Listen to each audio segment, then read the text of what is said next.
Au nom du Père et du Fils et du Saint-Esprit. C'est moi l'abbé Joseph Dior, administrateur de la quasi-paroisse Bienheureux Édouard Pop de Yeumbeul et Malika. Je vous salue tous, vous, chers abonnés, chers amis spectateurs d'Ave Maria TV. Après un long silence, je reprends contact avec vous sur les pas de Jésus.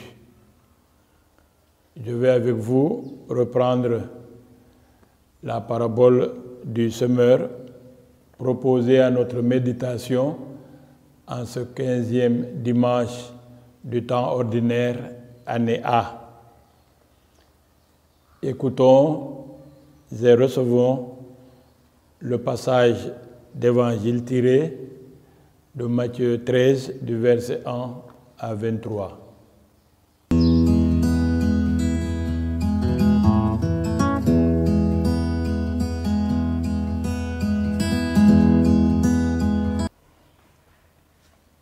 Évangile de Jésus-Christ selon saint Matthieu. Ce jour-là, Jésus était sorti de la maison et il était assis au bord du lac. Une foule immense se rassembla auprès de lui, si bien qu'il monta dans une barque où il s'assit. Toute la foule se tenait sur le rivage. Il leur dit beaucoup de choses en parabole. Voici que le semeur est sorti pour semer. Comme il semait, des grains sont tombés au bord du chemin et les oiseaux sont venus tout manger. D'autres sont tombés sur le sol pierreux où il n'avait pas beaucoup de terre. Ils ont levé aussitôt parce que la terre était peu profonde. Le soleil s'étant levé, ils ont brûlé et faute de racines, ils ont séché.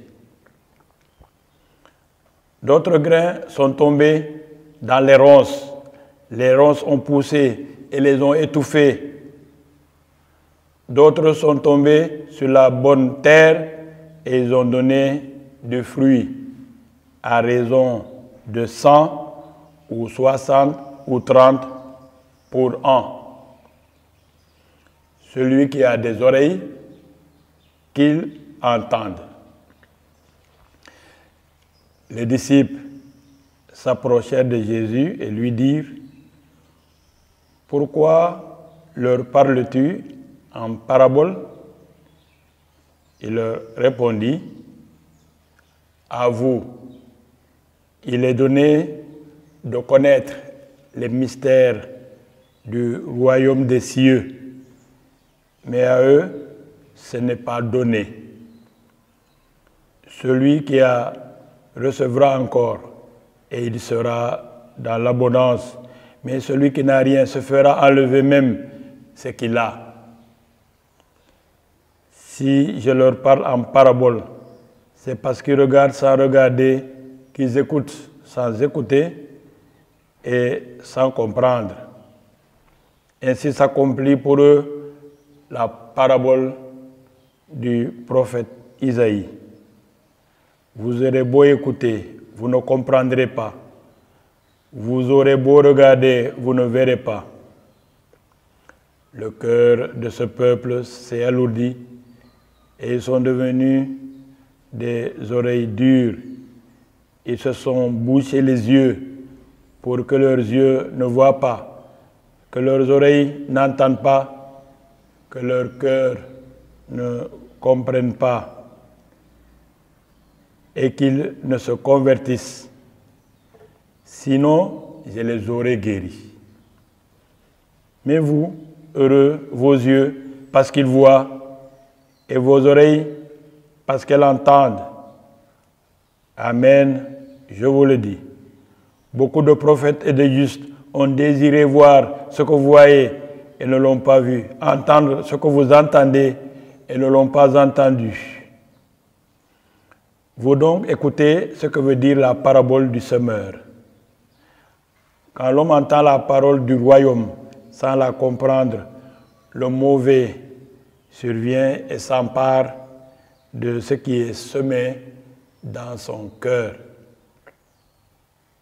Cet homme, c'est le terrain ensemencé au bord du chemin. Celui qui a reçu la semence dans un sol pierreux, c'est l'homme qui entend la parole et la reçoit aussitôt avec joie. Mais il n'a pas de racine en lui, il est l'homme d'un moment. Quand vient la détresse ou la persécution à cause de la parole, il tombe aussitôt. Celui qui a reçu la semence dans les ronces, c'est l'homme qui entend la parole, mais les soucis du monde et les séductions de la richesse étouffent la parole et il ne donne pas de fruits. Celui qui a reçu la semence dans la bonne terre, c'est l'homme qui entend la parole et la comprend.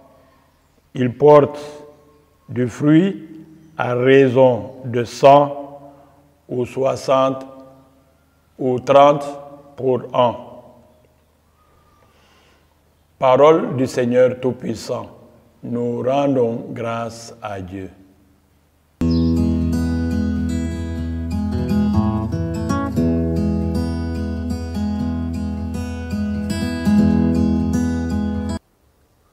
Chers abonnés, chers amis spectateurs d'Ave Maria TV, je m'en vais vous commenter le passage d'évangile que nous venons d'entendre, axé sur la parabole du semeur. Pour le faire, je vais regrouper des versets. Du verset 1 à 2, l'on nous explique que Jésus était assis sur une barque pour annoncer la bonne nouvelle. C'est le moyen qu'il avait utilisé à l'époque pour se faire entendre, parce qu'il n'y avait pas encore de micro. De nos jours, nous avons un peu plus de chance, parce qu'en plus des micros et des haut-parleurs, nous avons WhatsApp, nous avons Internet, nous avons la radio, nous avons les télévisions, dont justement Ave Maria TV, pour faire parvenir le message de Jésus-Christ. Nous en savons donc gré à tous ceux qui organisent ces émissions, ce qui ne nous empêchera pas de toute façon d'avoir des contacts personnels comme faisait Jésus. Mais c'est déjà une chance de pouvoir entendre l'Évangile à travers les moyens de communication d'aujourd'hui. Et les petites histoires que Jésus racontait, on les appelle paraboles parce qu'elles sont riches d'images et d'enseignements. Justement, dans les versets 3 à 9, nous devons comprendre qu'en Palestine, l'on se met à la volée.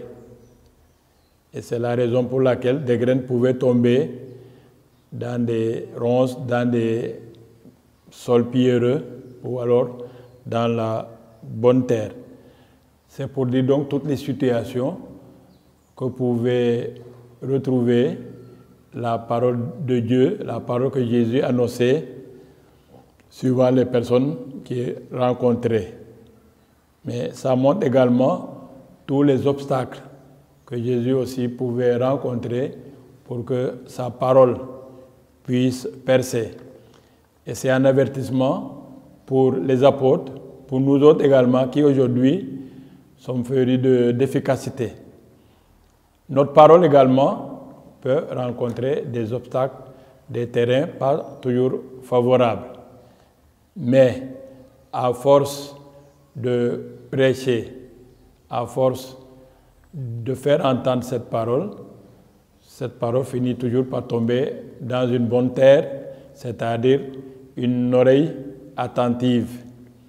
Et la parole de Dieu, à travers même Jésus, à travers l'Église, a ceci de particulier, c'est qu'elle est efficace par elle-même. Comme dirait le prophète Isaïe, elle est comme la pluie et la neige qui ne remontent pas sans avoir fait féconder la terre pour qu'elle porte du fruit en abondance.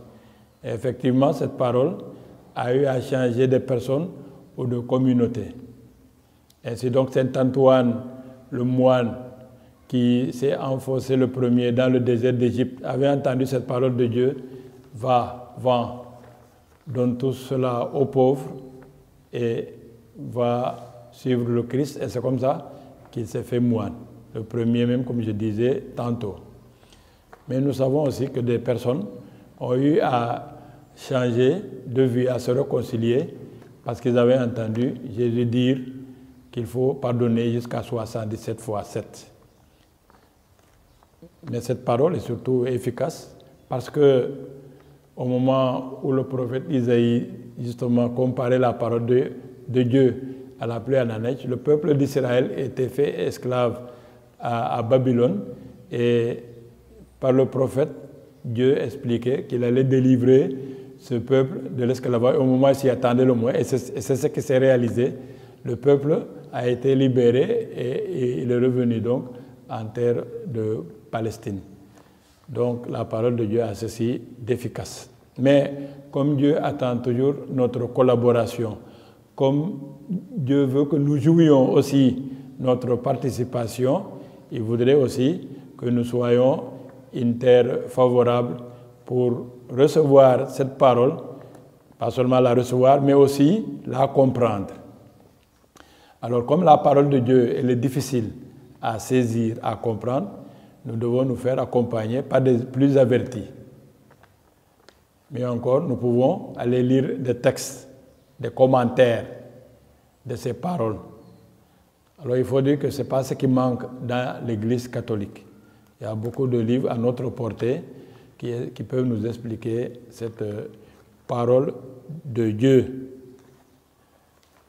Ou bien alors, il faut invoquer le Saint-Esprit qui a inspiré les auteurs sacrés, comme Matthieu par exemple, qui a écrit l'Évangile que voilà.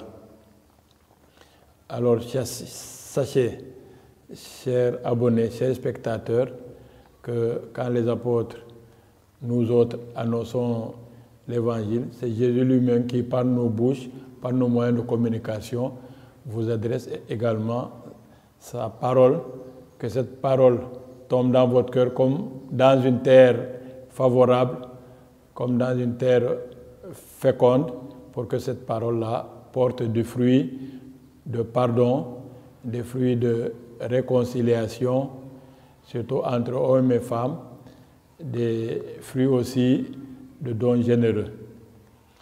La parole de Dieu que nous méditons peut nous permettre d'être pieux. Cette parole aussi que nous devons étudier pour mieux la comprendre peut nous donner d'être studieux et parce qu'elle nous fera agir, elle nous rend également généreux. Alors, chers abonnés, c'était l'abbé Joseph Dior, administrateur de la quasi-paroisse Bienheureux Édouard Pope.